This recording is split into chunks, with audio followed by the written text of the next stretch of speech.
動でお風呂を沸かします。お風呂の線は来ましたか？自動でお風呂の線は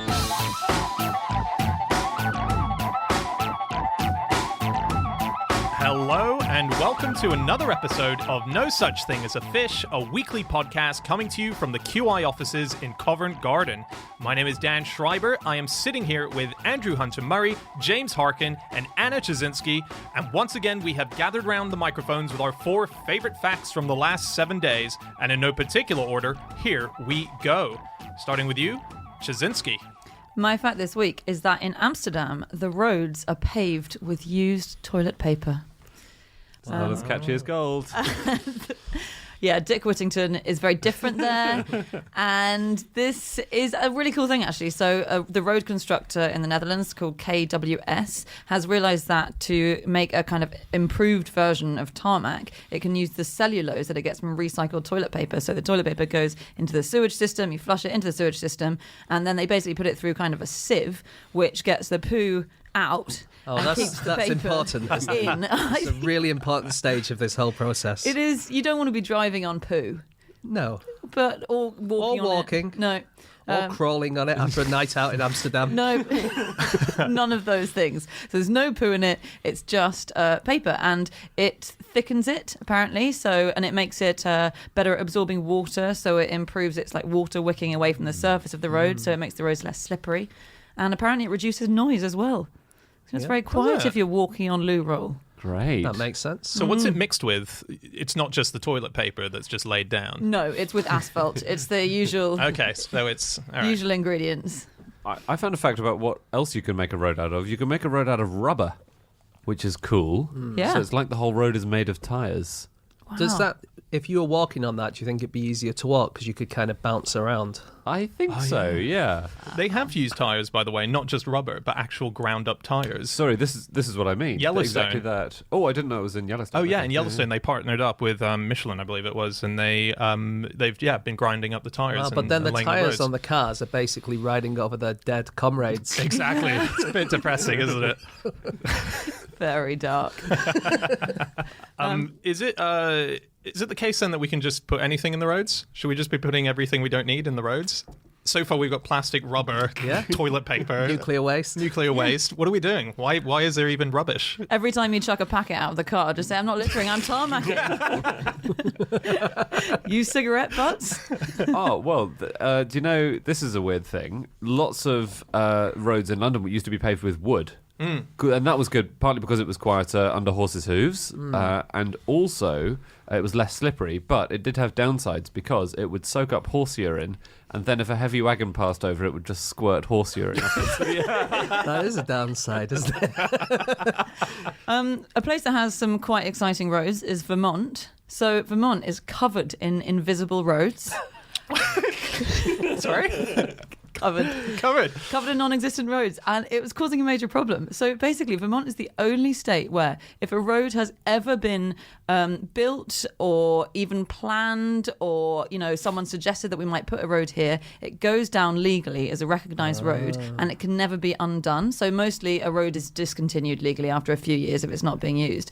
So if you look at sort of old maps of Vermont, it's just the whole thing is just roads, and that means because roads are public highways, that means that you can have your house, it's probably on an ancient byway of some sort, and people could just wander through your house any time of day because they can say, look at this old map from 1790. No. This used to be a road. And people were getting really annoyed with this. So I think they've actually had to address it. There was a law that came out in about 2009 which said, okay, guys, you've got to stop claiming there's an old road here so you can walk into this person's drawing room. And places were told to claim their roads or lose them by 2015, I think. It's only that one guy who goes, excuse me, there used to be a road here. He's got a million maps in bags. I've got it here somewhere. Do you know how white lines on roads came about, according to the internet? So I would say it's to make sure that people stay on their side of the road. It was that, yes. right. But they were well done. 10 points. They were invented in 1911 in Michigan by a guy called Edward Hines. And this is just the kind of thing that with research is so annoying because the Michigan Department of Transportation and all these books say Edward Hines, at the time, he was chairman of the County Board of Roads, and he came up with the idea of putting white lines in the middle to stop cars just driving in the middle of the road. He came up with the idea after watching a leaky milk truck make its way down the road. Now you read that and you're like, that's obviously not true, is it? He just thought, because the question is, Why not? why did he choose white? Well, because Yeah. obviously you just choose white on black. Because wouldn't if it was like a leaky chocolate milkshake truck, we would have brown lines. there's no evidence for it. I always wonder who comes up with these things first. Who decides? Did he not claim? I thought he had claimed that he saw spilt milk, and Well, there's certainly no evidence online Really? of him crying over spilt milk. Let's make a line out of it. But you say white, being the obvious. But so at the time when they officially recognised that, yes, we want to put this on all the roads in America, and white was picked, Oregon said we want to do it in yellow, and they thought that that was a much better colour. Someone saw someone pissing on a road.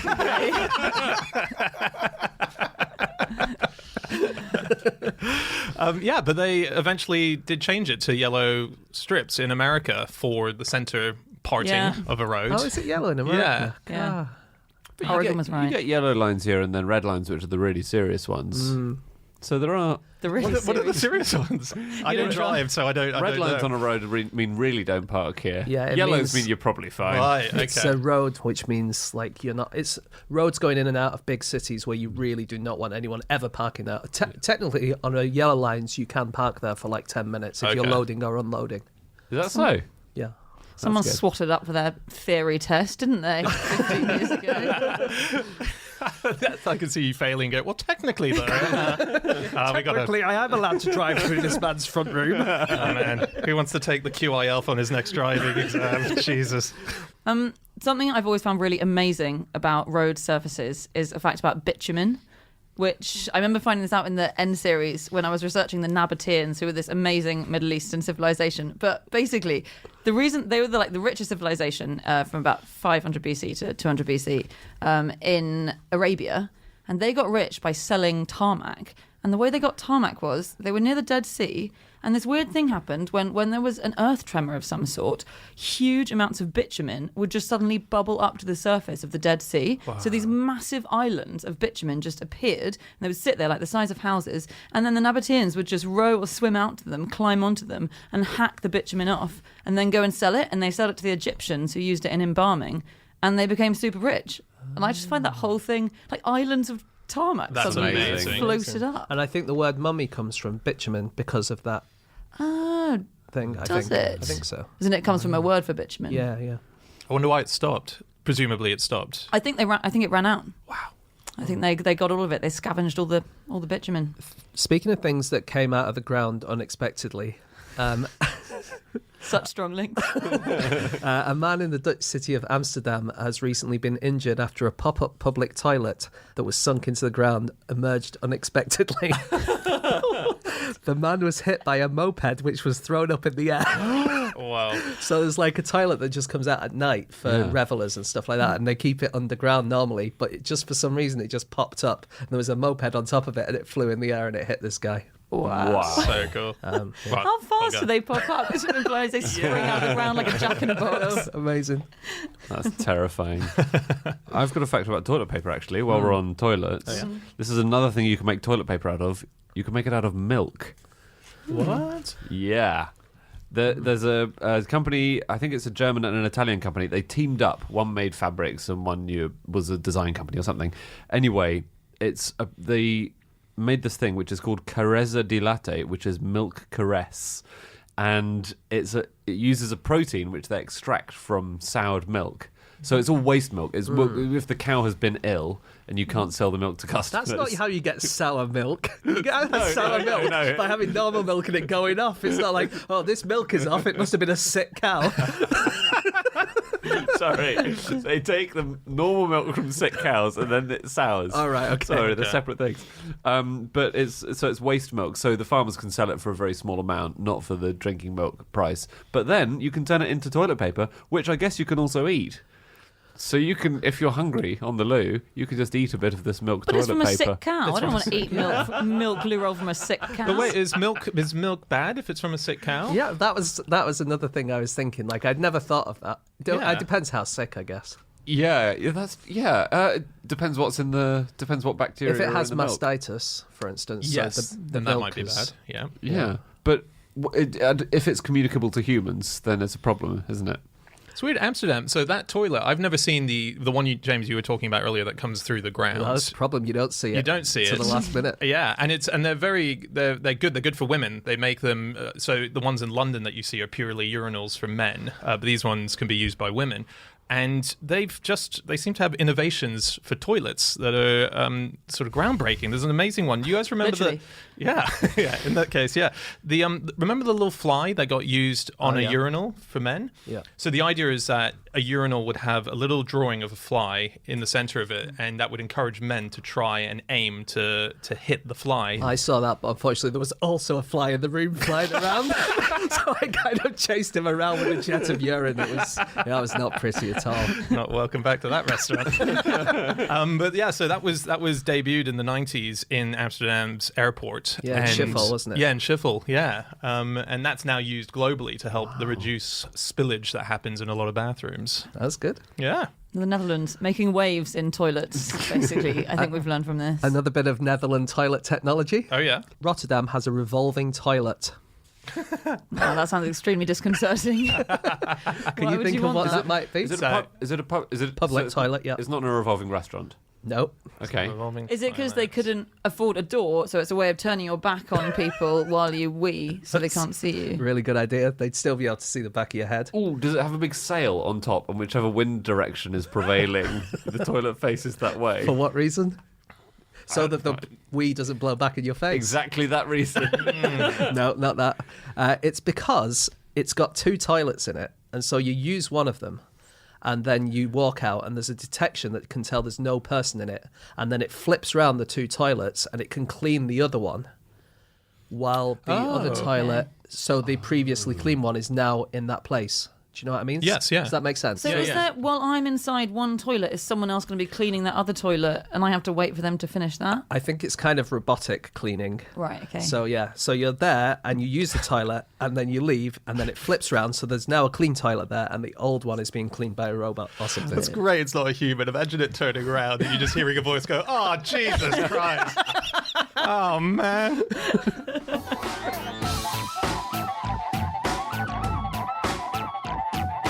Okay, it is time for fact number 2, and that is Andy. One frequent result of winning the lottery is going bankrupt. This also applies to people who just live near people who have won the lottery. Very good. So it's so unfair. What it means, neighbours of lottery winners tend to go bankrupt, basically. It's doubly unfair, isn't it? Yeah. Really? Why? Well, because you've not won the lottery and you've gone bankrupt. Yeah, it is. It is doubly unfair. Yeah. It's weird. So why? Yeah. Well, there's a study that's been done by researchers at the University of Alberta in Canada and Georgetown, and they studied a Canadian province which had 7,000 lottery winners. And what they found was, in areas where people have won the lottery, the bankruptcy rate goes up by 6%. And this might be because people keep it a secret, the fact that they've won the lottery. So people borrow more around them because they want to keep up with the Joneses, as it were. They think, oh, wow, they've got a yacht. So they think, we better get a yacht. And they start borrowing more money, and then they take more Why do we financial... need that? We live in the middle of Canada. But they take more risks, and they borrow more, and then they're likely to go bust. I suppose it doesn't even have to be a secret, right? Even if you know they've won the lottery, if you see them buying something nice, then you want to keep up. Yeah, Totally. exactly. And I think, didn't one of the studies find that the neighbours would buy conspicuous goods? Because obviously you're buying goods that you want people to see. You want people to know that you're doing as well as those neighbours who've won the lottery. So it said they'd buy things like cars, posh cars, but wouldn't spend money on indoor items like furniture. Or, Just go and sit in the car if you need to sit somewhere. just empty barren homes, but 7 Ferraris outside. Wow. So I guess it's statement making as opposed to, Yeah, Yeah, exactly. It is. It's classic keeping up with the Joneses. Yeah. Yeah. And it's nearly a third of lottery winners declare bankruptcy, according to some estimates, isn't it? Wow. It's amazing that. I think in America, winning the lottery sometimes doesn't mean winning the big prize. It can mean winning a smaller amount. They just still would call that winning the lottery. Whereas I think in Britain, if you say I won the lottery, you have to win over £1 million, I would say, right? Yeah. Yeah. So there are lots of studies. There's one which I found debunked, saying that 70% of lottery winners go bankrupt, which I think there's not Yeah, much evidence doesn't for, sound right. because that's just too many. But I found others saying that lottery winners are likelier to declare bankruptcy within the first 5 years after winning the prize than the average American. Right. Because in the first 2 years, you're probably fine because you probably haven't spent all the money within 2 years. Yeah. Yeah. I was reading about Britain's first ever lottery. So this was over 450 years ago. This was in 16th century, and it was the prize was not just money. You got other items as well. So runners up would have a prize. So you would get gold jugs or linen. And the lottery took 3 years to do. So you took 3 years We're until going to it have to arrived. buy ourselves a gold jug because next door have just got a really nice gold jug. But check this out. If you just bought the ticket alone and you didn't win anything, what that ticket did give you was a prize as well, which was you avoided any kind of arrest. You had a pardon from being. You had a pardon if, as long as it wasn't murder and something that really was, you'd stolen someone's entire contents of their house, including their gold jugs. You would have a pass on being arrested. You take a chance and you get a get out of jail free card. Yes. That's Is this amazing. this is Queen Elizabeth's, isn't it? It is, yeah. Yeah, so she set it up because she wanted to raise lots of money for shipbuilding, and I think the legal immunity only applied for a week. It was 7 days, yeah. It was so that you could go in, and it was if it so it didn't count if you committed piracy, murder, felonies, or treason, but and it was so that you could go into towns and buy your ticket because she was desperate for people to buy tickets, wasn't she? And if you went in as a criminal and there was a wanted sign on the door, then people would. Wow. But So it's like it a wasn't- version of the Purge. Like Yeah. you have this everyone suddenly 7-day window. But that's of- what I was wondering. People surely didn't just buy it and then do something illegal, did they? That can't have happened. I'd steal another ticket. Oh, After 7 days. After 7 days. Nice. Perpetual scam. yes. Yeah. Lovely. But after you've stolen the ticket, I'm not sure you're immune anymore because then you've bought it. So I think you're just immune when you go in to buy it. So I think as soon as you yeah. committed that crime, they'd be like, we've got what we want out Yeah. of you. There's one that was done, which was in Sweden, which was a speed camera lottery. And that was you would buy a lottery and it would use all the money that it was generating from people who were going past speed cameras and speeding and that excess Okay. money. So it kind of turned it into a thing where you actively wanted to not get caught because you could then win the money from people who were speeding. It was a sort of psychological Oh, thing. wait. If you were speeding, were you not eligible to win the speed camera fund? I think everyone was allowed to enter. Yeah, it. I think Yeah. it must have been you Okay. couldn't be excluded. So Oh, yeah, yeah. you weren't incentivized to not speed. You were actually incentivized to speed, so that there was more fund in the speeding lottery fund. Not So really, No, because because you're only it's winning your your own money money. back. Yeah. You're more incentivized to egg other people on to speed. Yes, yes. Just everyone sat in a bus going, faster, faster. Got to put my kid through college. We've previously mentioned the dog poo lottery, haven't we, in Taiwan? I think we must have done it. We have Sounds like the kind of once. thing we would have mentioned. Yeah. You had to have a bag of dog poo to get a ticket. Oh, okay. Yeah. So is that incentivizing you to make your dogs poo? It's incentivizing you to poo in a bag. What it's really incentivizing. Do you think they must have I checked? don't think they if ran it was- strict DNA checks on the dog poo lottery. Mr. Murray, we notice you don't actually own a dog. And yet you've entered this 500 times in the last week. We have questions about your diet. I was reading about the guy whose job it is to go around and tell people that they've won the lottery, which I think might be one of the best jobs you can Cool. have. Yeah. So he's in Britain. He's a guy called Andy Carter, and he basically is the person who goes to people's houses once they know they've won and asks what they want to do about it. Do they want to set up a bank account? Oh, hopefully they already have one. Do they want to put their money in it? Do they want to keep it under the mattress? That kind of He thing. doesn't sound very professional. Every week he's like, you already have a bank account? Wow. Gotta get myself one of those. Yeah, he gives them various bits of advice and stuff. And he's called Andy Carter, and he says that he often has to go in disguise, so he'll often have to go as like an estate agent because If I saw Andy Carter rocking up the road now, I'd be like, oh, that's him. no one knows what he looks like. But that would be Why great news disguise? if you saw Andy Carter walking up to you. But if you see him walking up to your neighbour, the point is that 85% of people yes. keep their identity secret because Yes. we're all such greedy Yeah, bastards. but no one knows what Andy Carter looks like. No, but they He has a big name badge, which I doubt he does. he usually dresses as one of those big lottery balls. He just has to cover that up with a cloak when he visits. You know, if a weird man walks up to your neighbour's door, you'll ask them who it I was. don't think anything about it. I don't know my neighbours. I live in London. I've never met most of my neighbours. Well, people are very nosy in the regions, I Andy. would assume it was one of my neighbours if I saw Andy Carter walking up to the house. Anyway, Wow. and he did say he gets some quite weird people. People are so secretive. So he said once he had to go and organise the lottery wins with a man who was keeping it secret from his entire family. And so he said he visited the man. He said he was pacing around the room and asking me how long the visit was going to take, as his wife had popped out to Tesco and he wasn't planning to tell her. God. He reassured me they're perfectly happy, very much in love. She's just not interested in the money side of things.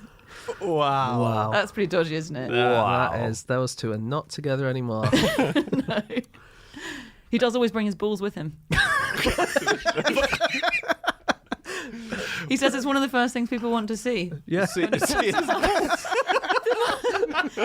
Now I think that I do see why he's in disguise. Because if weird mans come to the door and they're saying, "Can I see your balls, please?" Oh, it must be Andy Carter. No, just the estate agent. This is how they sell things these days.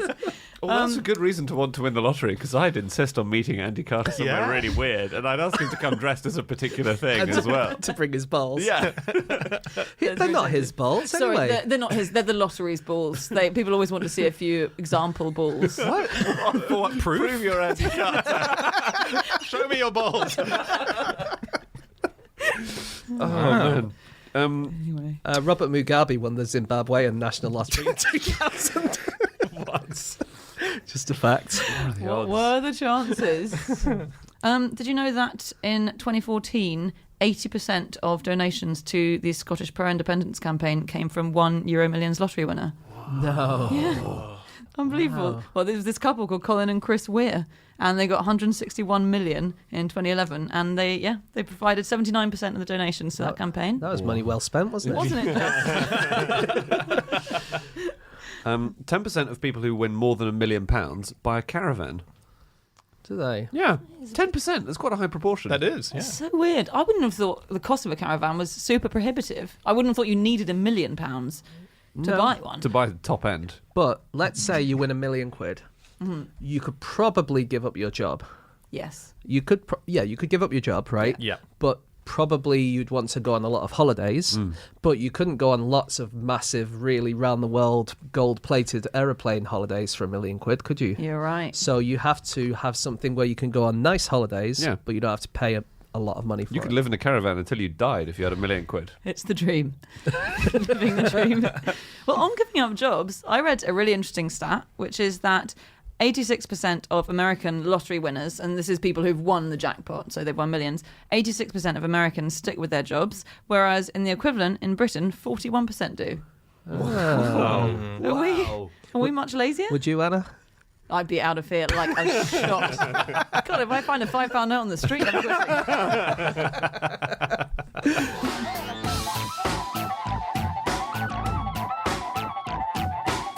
Okay, it is time for fact number 3, and that is my fact. My fact this week is that the 10th Correspondence Chess Olympiad, which is done entirely by post, took so long to complete that the winners of both gold and bronze represented countries that no longer existed. Pretty amazing. So funny. So this is a competition that is still going to this day. I believe they're on the 21st, although online on Wikipedia it says they're on their 10th. So maybe there's a few different governing bodies. I think the that ladies' do. one is on its 10th, maybe? Is it right? Okay. So here's the thing. The match that we're talking about with the 10th Correspondence Chess Olympiad, that started in 1987, and it takes years and years to finish the games and get to the final and have a winner. In fact, the 11th Correspondence Olympiad started before the 10th even finished. They just get bored and they go, we got to get going. So the winners of the 10th in gold place was someone from the USSR, and in bronze was East Germany, both of which were dissolved countries by the time the winner was announced in 1995. But these days, I think most tournament matches are limited to just only 2.5 years. Yes. Yeah. So these days, if you're still going after 2.5 years, then an independent arbitrator comes along and says, I think you're winning. And it's amazing. So the system, the way it works is that you send a postcard to the person that you're playing against, and you have 3 days to make your move and send another postcard back. So they look at the dates on the postcard. But because of the mail taking so long in certain countries, you might not receive it for weeks, months even. So it's very important, that little date that sits on the actual postcard itself. Yeah, so it's the date that it arrives is when you start, which you can just say that is whenever you want, actually. Yeah. So people have noticed that if people are really struggling towards the end, that it seems to take a lot longer for the letters to arrive to them. But then when you send it, that's when the post mark is, so you can't cheat that one, can you? Yeah. I really like the idea that you can use help as well. Yeah. So you can Yeah. use books or magazines or the internet. You can use anything short of running the entire game through a chess software program, Yeah. which is frowned on. It is, and banned. Yeah. But it means that the better players, it's a slightly different skill to playing normal chess, isn't it? So if you play normal chess, there's time limits. Apart from anything, the person you're playing against just gets really bored and doesn't want to play anymore. But in this, because there's not really any time limits, well, you say, 3 days. You have 30 days for every 10 moves. So you could take, 30 days or 20 days if On you want. one. Well, Yeah. that's But what you I could- find. yeah. I find that really worrying about this. I think I would be extremely bad at it because it's a classic encouraging people to leave it to the last minute thing. So, yeah, you've got 30 days for 10 moves. So I know I'd forget about it for 29.5 days. And then suddenly you've got to send, And I 10, would be 10 like, postcards. Anna, have Yeah. you done your move yet? I did mine days ago. Yeah, exactly. Yes, James, come on. I've just got to do this other thing. I reckon it's more stressful. There's a guy called Croydon H. Jarvis who took 8 years to complete one move. What? How? In his defence, it wasn't his fault. So he was a British guy and he started playing correspondence chess with a German in 1931 and they played a lot together. And then in the middle of one of their games, the war interrupted. And That probably wasn't his fault. no, it was inconvenient for them though. So they couldn't post during the war because postal service were interrupted. And for 2 years afterwards, they couldn't post to each other. And then I think in 1948, he got a postcard from his opponent saying, "Look, mate, are you going to finish this game or what? Otherwise, I'm claiming victory." It's amazing. And lots of people, even if the postal service wasn't affected, they weren't allowed to do it because people thought they were codes, didn't they? I Yes. think there's even Humphrey Bogart was visited by the FBI because they thought he was sending secrets through postal chess. I mean, what secrets did Humphrey Bogart have access to? He wasn't. He was an actor. Yeah, but he always played spies in movies, didn't he? Guess so. Yeah. Yeah, there was one guy called Graham Mitchell, wasn't there, who a load of postcards surfaced recently which had bizarrely cryptic stuff. So he was deputy head of MI5 in the 1950s, and it's thought that he was corresponding using postal chess as a way of exchanging secrets with the KGB. So it was reasonable that they would suggest that then. Yeah. Yeah, although he has been exonerated. That is Oh. literally my personal opinion based on having read the postcards. What did you get from the postcards? They just seem like you wouldn't write sentences quite like that. Instead of saying Queen to D4, he would say Queen to Balmoral on the 17th of April. There was a 19th century chess master called Joseph Blackburn who was arrested as a spy for sending chess moves through the mail because they thought they were secrets. I really like him because he thought that drinking whiskey improved the brain. And every time he played chess, he tried to prove it. So he always drank whiskey during every game.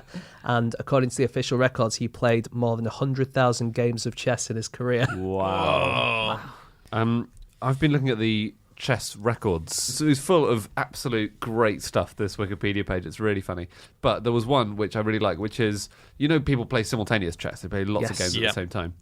So I'm just going to read this out verbatim. The worst result in a simultaneous exhibition given by a master occurred in 1951 when international master Robert Wade gave a simultaneous exhibition against 30 Russian schoolboys aged 14 and under. After 7 hours of play, Wade had lost 20 games and drawn the remaining 10. That's a bad day, isn't it? Maybe he was letting them win their kids. That is amazing. So simultaneous chess is one very challenging form of chess. It gets more challenging if you're blindfolded playing it, which is a thing that people have done historically. And this has been considered in history multiple times a really dangerous thing to do.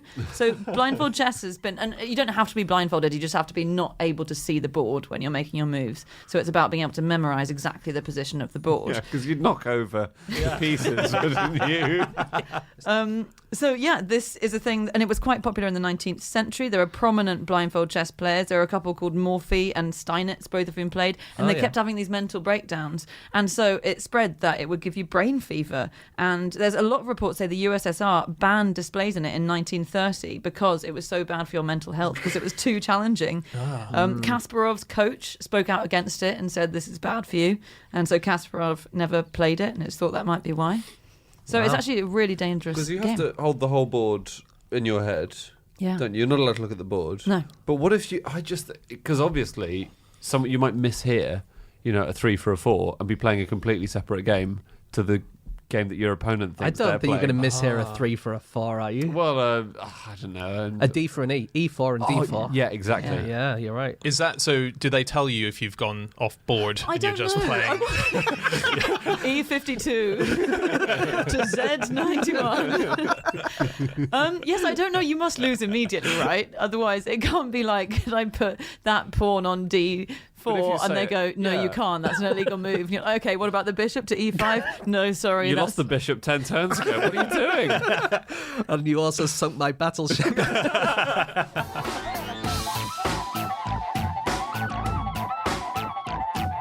Okay, it is time for our final fact of the show, and that is James.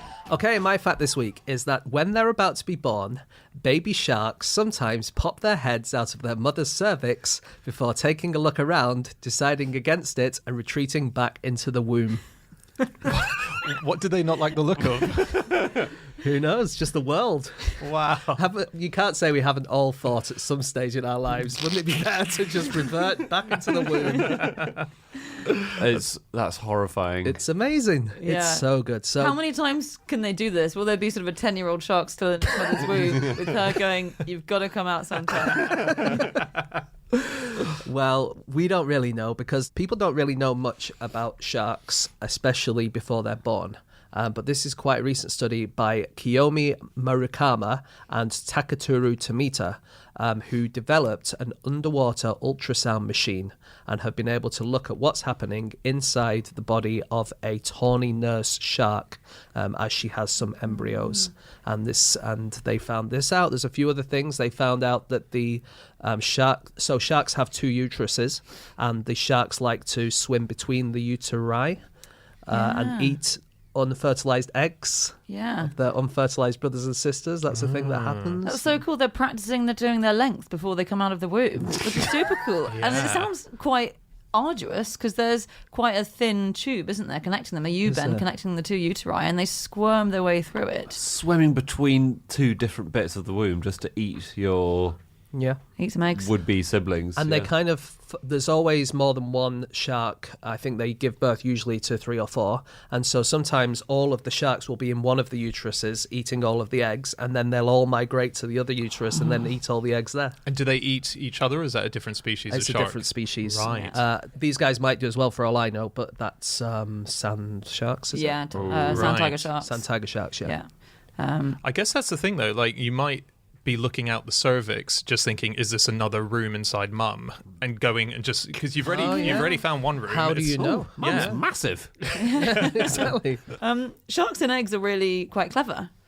So they recently discovered that they can react really well to predators. Even so, a shark's laid an egg and it's sitting there, and they've done ultrasound and they found out that if there's even so much as a vibration nearby, or if something walks nearby that's emitting slight electromagnetic radiation, then the embryo inside senses it and it completely freezes and it holds its breath. Because it knows that if it's even moving its gills, then it's going to be giving off an electrical signal that the thing might be able to sense. So That's even amazing. in the egg. That's very cool. It can be scared. Yeah. Sharks, they have teeth. And they have different teeth all the time. So we've got baby teeth and adult teeth, but they shed their teeth throughout their whole life. But this actually starts before they're even born. So they have teeth in the womb, embryonic teeth, and they lose those and they get more teeth. So they lose their baby teeth before they're even babies. So does the mother shark have a load of loose teeth rattling around in her womb? Well, it seems like it might be that might be true, and also that this might have thrown like previous studies into disrepute, because embryonic teeth of great white sharks are almost identical to adult teeth of sand tiger sharks. So a lot of things that they thought were sand tiger sharks might turn out to be embryos of great white sharks. It's such So they're having to check through them all now. Wow. It's such a niche crisis in the aquatic studies world. But yeah, sharks can have up to 50,000 teeth in their life. Some of them shed teeth once a week, which just must mean they are loaded tooth fairy wise. Yeah. Although I don't know where she'd leave it. The money On the seabed. on the seabed. Oh, lovely. Very nice. It's weird. So we do know so little about birthing of shark. For example, a great white shark. We've never seen one be born Have we ever. not? Yeah, it's amazing. We've somehow just not managed to see that. So occasionally aquariums and other such places studying these sharks get insight into ways that they give birth. In New Zealand, an aquarium saw an amazing thing where there was a shark that was giving birth but was having problem with the birthing process. So another shark came up and bit its abdomen. And in the process, it was basically a C-section. It gave it a C-section, and the little sharks were able to swim out, and both the baby sharks and the mother shark survived the incident. No. Yeah, so they were just witnessing some sort of bizarre technique. Wait, so another shark bit the abdomen open so that the things could escape. That is extraordinary. Yeah, it's weird, eh? I also can't believe they can do it well enough that the shark survived. You would have thought if you're tearing open the abdomen of a shark to let its babies out. Yeah, and they didn't even know that the shark was pregnant as well. So that was a huge surprise. They just thought another shark was eating a shark, and then suddenly they were just performing Could it be surgery. that they were just eating the shark and it just so happened that there was some babies in there? That is possible. Yeah. So sharks can have virgin births even if they are not virgins. No, they can't. They can. But isn't that, by definition, impossible? Not a virgin birth. So it depends. It's like how the you Virgin Mary, isn't Depends it? how you define a virgin birth. But in 2017, there was a leopard shark in Australia which had previously mated with a male, and then I think they said, "Oh, we don't actually want any more sharks to be born," so they moved her into her own bit of the aquarium, and then she kept laying eggs like a chicken. She laid the eggs like a chicken. She was clucking. She clucked and she waggled her fins around. No, she laid these eggs, just non-fertile eggs as they thought. Right, got it. But then some of them started hatching. So these were clones, basically, of herself, which she'd sort of switched from a sexual into an asexual mode. That's never been observed before. Wow. That's weird. Yeah. It's a fresh excuse for, sorry, my boyfriend climbed into my bedroom in the middle of the night and I didn't tell you, isn't it? The asexual reproduction. I don't know how it's happened. So, can I talk about Baby Shark the song? Yeah, you've been waiting so patiently. Well, it's just because you say that they can have virgin birth, so that means that there's no daddy shark, first of all. Okay. And It's going to be another famous Harkin link, isn't it? So I tweeted this a while ago, and today when I was Googling baby sharks for this podcast, I found an article in The Sun from September last year saying baby shark is being blasted over factual inaccuracies by boffins on the internet. Several Twitter users have taken to the site to point out the various ways that earworm has got biology wrong. Podcaster and QI researcher James Harkin pointed out... And I had no idea that this was in The Sun in September last year, and I had no idea that they quoted Wait, what that. did you point out?